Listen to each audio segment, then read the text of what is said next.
Selam gençler, hoş geldiniz. Bugün yine bir episodla karşınızdayım. Çok merak edilen, aslında o kadar da merak edilmiyor. 3-5 kişi sordu diye çekiyorum. Bugün mutfağımı gezeceğiz hep beraber.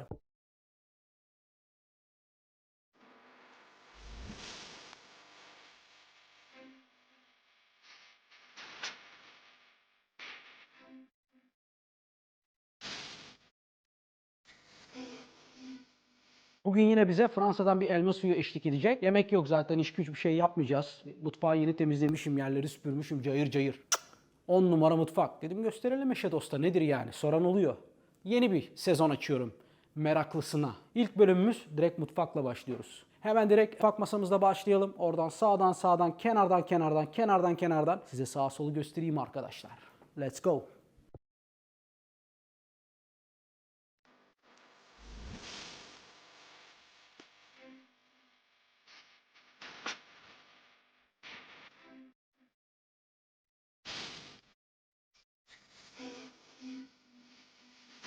İlk olarak yemek masasından başlayalım. Üzeri her ne kadar mermer gibi gözükse de kaplama arkadaşlar. Bunu benim Dallas'ta stüdyosu olan bir arkadaşım var. Bunu ondan aldık. Genelde bu masayı kullanmıyorum ben. Eş dost geldiği zaman oturuyoruz buraya. Tabii ki de çiçeği kaldırıyoruz böyle. Çiçek mi olur lan masanın ortasında? Burası güzel bir masa. Ben böyle uzun dik masalar yerine yuvarlak masaları daha çok seviyorum. İnsanlar birbirleriyle konuşabilsinler falan diye. Sandalyelerden bahsedeyim. Bu herkes için olan bir bölüm değil. Hemen size sandalyeleri de göstereyim arkadaşlar. Bu sandalyede özel tasarım arkadaşlar. Burada gördüğünüz bütün renkler şurada görmüş olduğunuz tabloda var. Buradaki gördüğünüz renklere uyan renklerle yemek sandalyemi hazırlattım. O da ayrı bir detay. Burada da yine yeşillik olsun diye 2 tane yeşil ağacım var. Bizim evde bir ağacın yaşama süresi 3-4 hafta falandır. Bu zamana kadar öldüremediğimiz bir ağaç, bir bitki yok. Bunlar hariç. Bunlar bir 3-4 aydır bizimle beraberler. Suyunu veriyoruz. Güneş ışığı var. Yeşillik olsun, doğal bir ortam olsun. Amazon'da gibi hissedin diye kendinizi. Böyle 2 tane de ağaç yapıştırdım buraya. Yine bizim buradaki 2 tane tablodan bir tanesi John abi. Bunlar böyle yanıyor yalandan. Böyle yeşillik olsun, bu renklerle uysun falan diye. 2 tane de tablomuz var. Böyle ışık açmalı, kapamalı. Burada yine benim bar kartım yani bar arabam var. Kolilerden daha ziyade işte kendi yaptığım bidder'lar var. Yine kitaplarım var, altlıklarım var, peçetelerim var.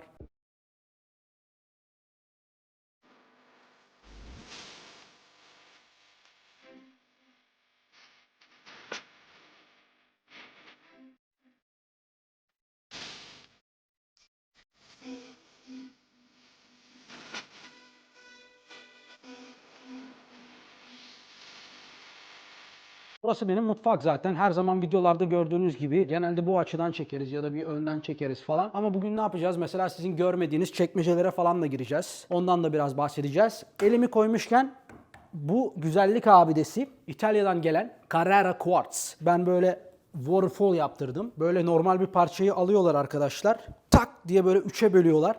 3'e böldükten sonra da böyle sanki sonsuzluk efekti yaratıyor. Güzel oldu, seviyoruz. Bu kuartz almamdaki en büyük sebeplerden bir tanesi arkadaşlar. Eşim Emily. Bu zamana kadar bayağı iyi mermerlere para yatırdım açıkçası. Ama kırmadığı, şarap lekesi bırakmadığı, ortadan çatlatmadığı mermer olmadığı için bunu hayatta kıramazsınız dediler. Bir senedir tık demedi maşallah. Zaten Emily'nin mutfağa girmesi yasak benim dışımda. O yani böyle şimdi 6-7 yaşında çocuklara böyle ebeveyn eşliğinde televizyon izletiyorsunuz ya. İşte Emily mutfağa girdiği zaman bir muvaffakatname imzalatıyoruz arkadaşlar. O yüzden onu hiçbir zaman mutfakta göremeyeceksiniz arkadaşlar.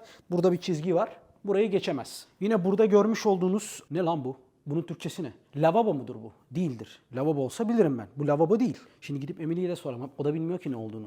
Bu işte lavabo, mutfak lavabosu olabilir mi? Neyse artık. Paslanmaz dökümden dökülüyor bu. Direkt çelik. Bunun üzerini de özel bir beyaz boyayla boyuyorlar. Burada genelde bu tarz lavabolar, düzeltirsiniz yazarsınız aşağı neyse Türkçesi. Bu lavabolar genelde burada bağda, bahçede, evlerde kullanılıyor. Klasik. Bunun içinde çocuk falan yıkayabilirsiniz 6-7 yaşına kadar. Bilmiyorum eskiden öyle bir şey için yapılmış da olabilir. Tam da bilmiyorum. Atıyor da olabilirim. Bunun yine en çok burada özel bir durum yok. Normal siyah bir evye yaptık. Çok özel bir duruma gerek yok. Hemen size şunu göstereyim arkadaşlar. Amerika'da bizim lavabolardan değişik olan bir çöp öğütücüsü var. Onu da hemen yakın çekim göstereyim. Yakın çekim alıyorum abi.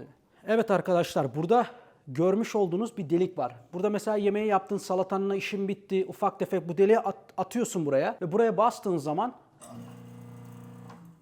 çöp öğütücüden direkt giderle beraber atıyorlar. Yani burada yaptığın salata artıklarını, meyve kabuklarını direkt buradan foseptiğe gönderebilirsiniz. Çöpe atmanıza gerek kalmıyor. Ben bu çöp öğütücüsünü çok yoğun şekilde kullanıyorum. Yine benim en sevdiğim tool'lardan bir tanesi. Yine benim gibi hasta bir adamsanız çok fazla bardak çıkıyor ve çok fazla işte şarap içiliyor, kokteyl içiliyor bu evde. Böyle bir 3-5 kişi geldiği zaman 50-60 tane.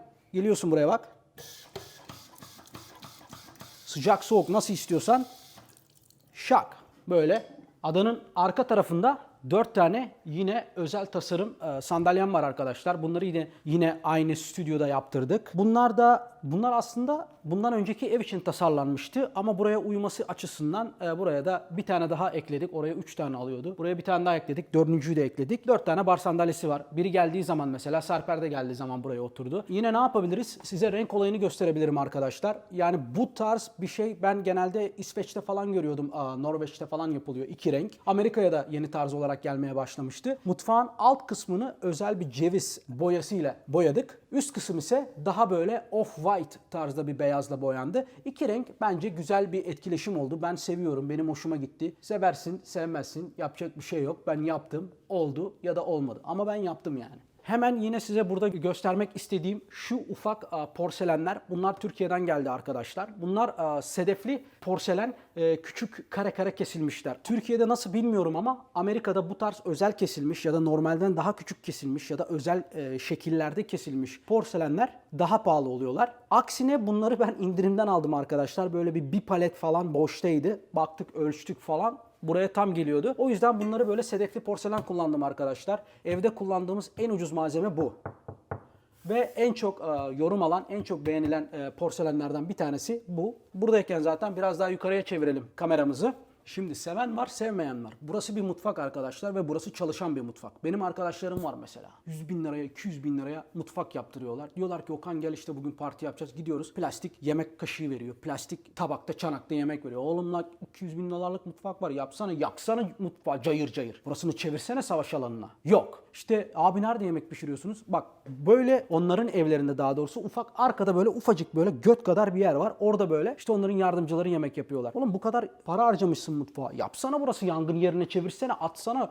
Ben de öyle mutfak olacak kanka. Her yer cayır cayır. Domatesler, havuç kabukları. Yakarım o mutfağı. Seviyorum abi böyle savaş yerine dönecek mutfak. 3 saat yemeğin arkasından 3 gün temizlemen lazım bu mutfağı. Mutfak o zaman mutfak. Hemen fanımıza geçelim. Yine arkadaşlar bahsettiğim gibi burası çalışan bir mutfak olduğu için ben buraya bir koyuyorum abi. 4 tane tavayı bir basıyorum. Ortada bir makarna zaten. Yangın alarmları çalışıyor. Yangın alarmları çalıştığı zaman güzel, sağlam bir ventilasyonunuz olması gerekiyor. Türkçesini bilmiyorum. Bunu bir açıyorsun kanka. Burada hızlı modu var. Basıyorsun diye alıyor, arkansaya bırakıyor. Böyle çekti gitti. Güzel bir ventilasyon tercih ettim yine mutfağımda. İyi bir mutfaksa ve bu mutfakta her zaman yemek pişiriyorsanız iyi bir ventilasyonunuz olmak zorunda arkadaşlar. Pahalı bir şey değil. Öyle kafanızda çok büyük rakamlar belirmesin. Yine ucuz parçalardan bir tanesi. Ocağım. Beşli ocağım var. 1, 2, 3, 4. Nereden biliyoruz beşli olduğunu? Çünkü sayabiliyoruz. Utkucuğum önce senden özür diliyorum bu yorumdan dolayı ama mutfakta elektrikli ocak olmaz. Elektrikli olaylara gelemiyorum. Bir türlü alışamadım. Elektrikte yakıyorum ya mutfağı yakıyorum ya tavayı yakıyorum ya o cam şeyi çiziyorum kırılıyor falan filan elektrikli. Yıldızım barışmadı. O yüzden o tarz elektrikliydi, indüksiyondu, bilmem neydi falandı filandı. O tarz mutfaklarda ben yemek pişiremiyorum arkadaşlar. Ha zorunda kalırsak yapar mıyız? İçinden bile geçeriz. O yüzden ben gazlı ocak kullanıyorum arkadaşlar. Ve Amerika önümüzdeki 5 sene içerisinde tüm gazlı ocakları yasaklıyor arkadaşlar. Gazlı ocağın varsa okey ama yeniden gazlı ocak ekleyemiyorsun evine. O yüzden bu tarz evler 5 sene sonra çok çılgın paralara gidecek. Yatırım yani başka bir şey yok. Güzel yatırım. O yüzden gazlı ocak. Ve gazlı ocakta ben kontrol edebiliyorum. Mesela açıyorsun elektrikli ocakta 1'den 8'e kadar. Hangisi yani? Orta açmam lazım. 4'e çekince orta olacak mı? Çok yanacak mı falan onu ayarlayamıyorum bir türlü. Gazlı ocak bir yakıyorum abi bak. Tak tak tak tak. Show. Yani. Arkadaşlar benim için havai fişek gösterisi bu. Göklere bakmayın. Mutfakta yani. Bir de arkadaşlar elektriğiniz, klimanız bozulduğu zaman gaz her zaman açık kalıyor. O yüzden evi de ısıtabilirsiniz. Şöminen de aynı gazdan geliyor. Tamam şov yeter. Şovu kapat. Çok yakıyor başkan. Ocakta şovumuz bittiğine göre hemen böyle ufaktan kullandığım tezgah üstündeki malzemelerden size bahsedeyim arkadaşlar. Bu marka benim en son saplantılarımdan bir tanesi. Yeni bir marka. Sadece Amerika'da satışa çıkan bir marka. Figment diye bir marka. Tasarımları muhteşem. Ucuz. Targetlerde satılıyor burada. Her hafta 3'er 4'er parça ufaktan alıyorum. Bunlar zaten bu renklere uyduğu için ben bunu tercih ettim. Tuz karabiberlik aldım. Tabi şimdi tuz karabiber dediğin zaman bir Le Creuset Fond France her zaman öttürür. Bu da yine Le Creuset'den aldım. Bunları indirimden alıyorum arkadaşlar. Öyle gidip Le Creuset'den tuz karabiber falan aldığınız zaman $100 $200. Ben bunları indirimden alıyorum. Renk menk önemli değil. Le Creuset olsun bizim olsun. O yüzden gidiyorum böyle indirimde var. Yeşil renk alıyorum 2 tane. Kaç? $12. $80 indirime girmiş. Çat yapıştırıyorum hemen. Le Creuset. Bunlar ömürlük arkadaşlar. Bu tuz karabiberli alıyorsun. 20 sene, 30 sene evladiyelik. Buna hiçbir şey olmaz. Bir şey oldu. Geri götür hemen. Yapsınlar, halletsinler. Tuz karabiberliğimiz var. Şimdi biz tabi hasta bir aşçı olduğumuz için beyaz biberimiz de var. Çünkü bazen domatesine göre ya karabiber ya akbiber kullanırım. O değişir yani. Ona göre böyle değişik biberlerim de var.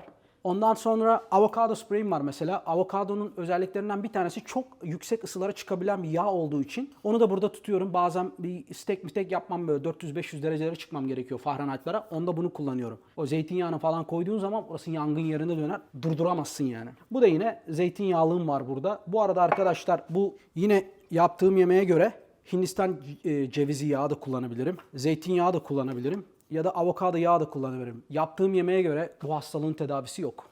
Burada yine Thomas Keller'ın Japonya'da ürettirdiği bir bıçak takımı var arkadaşlar. İyi bir şef olmak istiyorsanız arkadaşlar, iyi bıçak ben her zaman öneririm. Yani ucuz bıçaklarla olur mu? Olur. Ama iyi bıçak her zaman sizi zamandan tasarruf etmenize, daha iyi kesmenize, daha orantılı kesmenize yarıyor. Ve o yüzden iyi bıçak her zaman öneririm arkadaşlar. Bunlar da çok pahalı bir bıçak takımı gibi gözükebilir. Ben yine bunları Costco'dan indirimden aldım. Normalde $450 bu takım. Bir $300'lık bir indirim vardı. $120 kapattım ben bunu. Bu güzel bir bıçak. Bıçak dediğim mi? Gangshan. Bıçak dedin mi Gangshan. Netle abi. Netle burayı. Buraya bir göz atalım. Burası benim baharatlarımı, yağlarımı vesairelerimi tuttuğum yer arkadaşlar. Bu dediğim gibi bir hastalık olduğu için yani nereye gidersem, hangi ülkeye gidersem ya da hangi alışveriş merkezine gidersem 1-2 koleksiyon gibi topluyorum. Burada İtalya'dan balsamikler var. 10 yaşında, 12 yaşında, 18 yaşında, 20 yaşında balsamik var. Onun dışında Japonya'dan seasoning'im var. Yine İtalya'dan bu neymiş lan? Siyah trüfüm var, beyaz trüfüm var.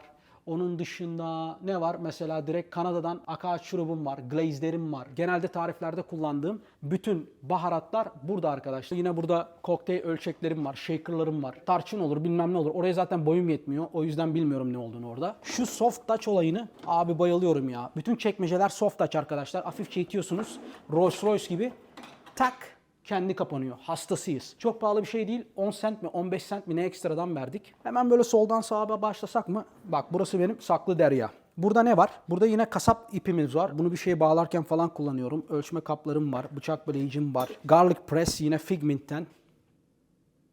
Hastası olduğumuz bir brand. Çok estetik, çok klas. Yani böyle minimal şeyleri seviyorum abi ve bayağı da ağır. Mükemmel bir ölçme kapları. Fırat'ın videolarında Utku'yla dalga geçtikleri şey bir hastalık arkadaşlar. Bizi kendi halimize bırakın. Bunlar öyle ses çıkarıp oyun oynayacağınız şeyler değil. Bunlar ciddi işler. Bunlar yemek işleri arkadaşlar.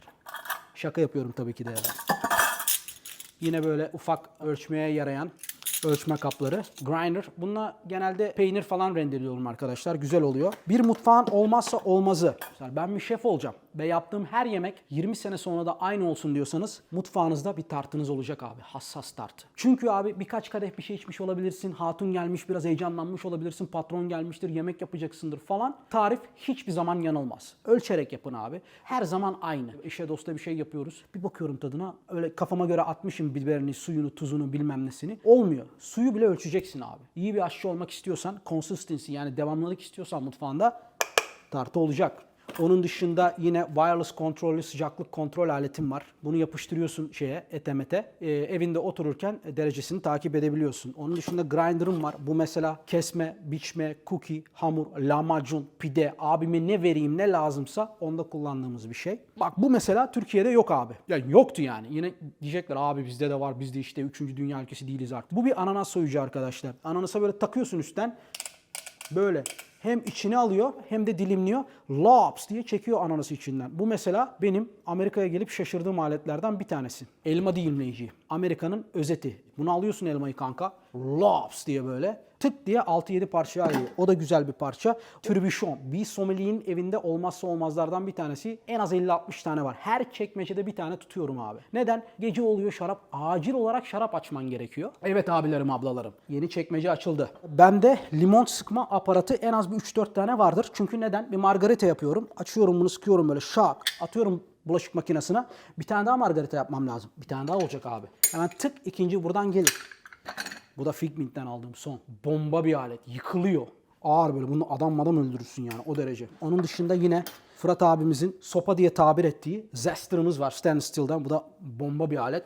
Mutfağında bundan yoksa şef mev değilsin kanka. Bundan mutlaka olması gerekiyor. Sıcaklık kontrol aletlerim var. Bunlar sıcaklık kontrol önemli çünkü bazen 4-5 tane et, mesela 2-3 tane et atıyorum dışarı.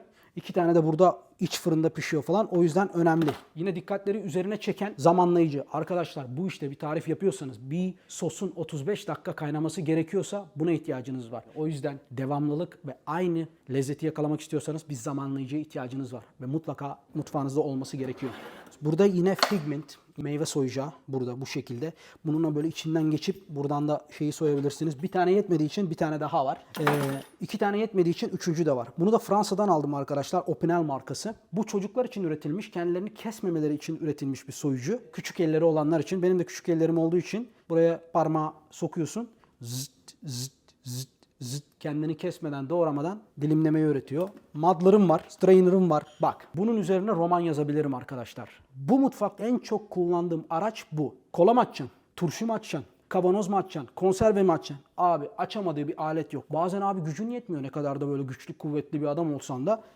Açamıyorsun. Bir koyuyorsun şak. Şiddetle tavsiye ederim. Varsa Çin marketlerinde falan mutlaka alın. Yok, hani büyük sevmeyen olursa bunun da küçüğü. Bu da nutmeg için böyle zıng zıng zıng zıng zıng zıng. Bu tam Alper işi. Bunu da kullanıyorum arkadaşlar. Bunu genelde limonda kullanıyorum ya da muskatta kullanıyorum. Bu da evin Kazım abisi. Yani her zaman kullandığınız ekipmanlar. İşte normal kepçesi, kovası, kıyma yaparken açmanız için brush'ım var, spider'ım var. Barda var işte normal günlük kullandığın maşa, yalandan işte malzemeler falan.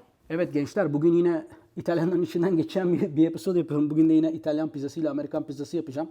Akşam mutfakta. Siz onu tabii isteyemeyeceksiniz ama bugün demosunu yapıyorum. Belki 2-3 haftaya öyle bir şeyler yaparız. Hemen en çok gurur duyduğum ve hastalığımın ne kadar yüksek seviyede olduğunu gösteren çekmecelerden birini hep beraber açacağız. Hazır mıyız? 3, 2, 1. Kullandığım tüm baharatlar burada arkadaşlar. Özellikle yoğun olarak bir Kinders göreceksiniz burada. Benim en çok deneyip yüzlerce marka denedim ve en çok kullanıp beğendiğim baharat markası Kinders. Bu görüntüyü bir 3-5 saniye daha uzun tutacağım. Bizim gibi hasta arkadaşların tek tek girip ya da screenshot alıp bunlara bakıp neler olduğunu görmesi için. Yani benim eve gelip abi bizim Kırca Alet'ten anneannemin bir tarifi var. Onun için şu baharatlar lazım. Burada vardır hacı abi. Burada vardır. O yüzden sıkıntı yok. Dediğim gibi arkadaşlar, iyi yemek yapmak pahalı bir spor. Bunlar da işte makarna yaparım vesaire. O potlarım genelde burada. Burası da pantry arkadaşlar. Benim kahve makinem işte burada. Buz makinem falan burada. Hemen onları da göstereyim size hızlıca. Evet arkadaşlar, bu benim buz makinem. İyi bir kokteyl yapmak istiyorsanız iyi bir buz makinesine ihtiyacınız var. O yüzden GA Profile'dan benim mesela Sonic buzu üreten bir buz makinem var. Bu Emily sevdiği için bunu kullanıyoruz. Ben genelde kendi buzumu kendim yapıyorum. Espresso makinem var burada. Brewville. Bunu yanlış hatırlamıyorsam Türkiye'de Sage olarak satıyorlar. Bu da yaklaşık 3-4 yıllık bir kahve makinesi. Emektar. Burada görmüş olabileceğiniz 2 tane air fryer'ım var. Neden 2 tane air fryer'ım var? Çünkü bir tane yetmiyor. Yaptığımız zaman hayvan gibi yemek yaptığımız için. O yüzden 2 tane air fryer'ım var. Yine burada işte pantry tarzında size lazım olacak şeyler var. Biraz daha ek baharatım var. Çorbalarım var. Pirinçler var vesaire. O tarz depoda, mahzende tuttuğunuz şeyler var. Günümün en çok kullandığı malzemeleri arasında fırınlarım var. Bu mikrodalga fırın var arkadaşlar. Ben Amerika'ya gelmeden önce hayatımda mikrodalga fırın görmedim. Burada da iyi bir mikrodalga aldım. Yani mikrodalgadır arkadaşlar. İyisi kötüsü yok. Yaptığı iş aynı. Burada bir sürü butonu var. Ne yapmak istiyorsan basıyorsun. Genelde koyuyorsun. 2 dakika 3 dakika neyse koyuyorsun. Bu da fırın. Bizim mutfağın prensesi Fisher Paykel. Bu kırıp parçalayamadığınız, içinden geçemediğiniz fırınlardan bir tanesi. Buna ömür boyu garanti veriyorlar arkadaşlar ve profesyonel otel mutfaklarında kullandığınız bütün özellikler var. Konveksiyonel fırın yapabilirsin, steam edebilirsin, derecesini arttırabilirsin. Ne istiyorsan bu fırın tam bir makina. Alman panzeri. Alıyorsun. Ne istiyorsan. Pizzanı atarsın içine 500 derece, 600 derece, 700 derece, 800 derece. Yak. İstediğin dereceleri çıkabiliyorsun. O yüzden seviyorum. Bu fırın da benim için özel. Bu fırını kullanıyorum. Ben genelde yemeklerimi ısıtırken fırın kullanıyorum arkadaşlar. Mikrodalga kullanmamaya dikkat ediyorum. Yine burada boyumun yetmediği bölümlerden bir tanesi. Buraya genelde ben şey koyuyorum. Sandalye koyuyorum, çıkıyorum. Pişirme tepsileri, muffin kapları, fırına giren her şey burada arkadaşlar. Sizden gizlimiz saklımız yok. Burada genelde dökme tavalarım. O Amerikalıların kullanmayı bilmediği her yerinde kırmızı çizgiler olan pedlerden var. Burada da ilk benimle tanıştığınız Samsung buzdolabı var. İlk bölümümde de önünde çekmiştim. İşte sesi koymayı unutmuşuz. O zaman mikrofon falan yok. Nostaljik bir önemi var bu dolabın benim için. Öyle çok büyük bir özelliği yok. 4 tane kapısı var. Aç buradan 2 tane. Aç buradan 2 tane. Bu kadar. Ve üst kısım benim için büyük bir dolap önemli. Çünkü çok fazla malzemem var. Genelde onları bu dolapta tutuyorum. Gördüğünüz gibi çakılı zaten. Ne olduğunu ben de bilmiyorum. Bunu kapat. Burası buzluk. Genelde dondurmalarımı burada tutuyorum. Bütün dondurmaları tabii ki kendim yapıyorum. Dondurmalar burada duruyor. Soğuk bardaklarım. Her zaman soğuk bardak vardır arkadaşlar. Her kokteyl için. 2 farklı buzum var ve şeffaf buzlarım var genelde. Onları kendim üretiyorum burada. Böyle alıyorum mesela. Eş dost geldi. Al. Bu kısımda ise genelde benim işte alkollerim olur, kokteyllerim olur, frozen kokteyllerim olur. Asya sütlü yemekler var. Şimdi kurabiye yapıyorum. O var mesela burada. Onun dışında başka bir olay yok. Şimdi bu mutfağın en çok kullandığım malzemelerinden bir tanesi, ekipmanlarından bir tanesi tabii ki de bulaşık makinesi.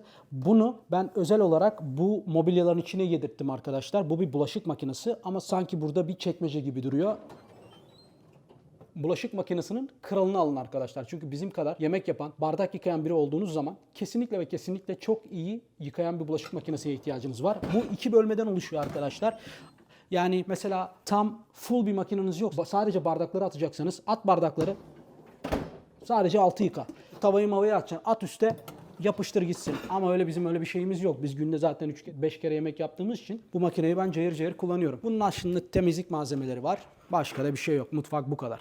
Evet, o zaman benim mutfağımı merak eden 3-5 kişiden biriyseniz bu episod sizin için arkadaşlar. Meraklısına yaptığım bir episod. İkisini de çekeriz, üçünü de çekeriz, beşini de çekeriz. Kafamıza göre, zamanımız olduğu kadar. 2 hafta güzel böyle röportaj bölümünden sonra böyle ufak tatlı bir ev turu tarzında böyle bir episod yapmak istedim sizlere. Bugün bana konuk olduğunuz için, evime konuk olduğunuz için hepinize çok teşekkür ediyorum. Şimdi bak, önemli bir konuya geleceğiz. Beni izliyorsunuz Instagram'dan, mesaj atmıyorsunuz. Ondan sonra takip etmiyorsunuz, like etmiyorsun, arkadaşına göndermiyorsun. Ondan sonra YouTube kanalına geliyorsun, bütün episodları izliyorsun. Görüyorum ben. Hepinizi tek tek takip ediyorum. Bir like yapmıyorsun, comment atmıyorsun, abone olmuyorsun. Biz nasıl büyüyeceğiz kanka? Biz nasıl daha fazla insana ulaşacağız? Neyse, şimdi ben ne yapacağım? Ben şimdi yapacağım. Benim şimdi pizza zamanı geldi. Ben gideceğim şimdi pizza yapacağım. İşim gücüm var benim. Gidiyorum ben. Pizza yapacağım ya. Haftaya görüşürüz. Cuma günü yine. Saat Türkiye saatiyle 6.30'da yeni episod.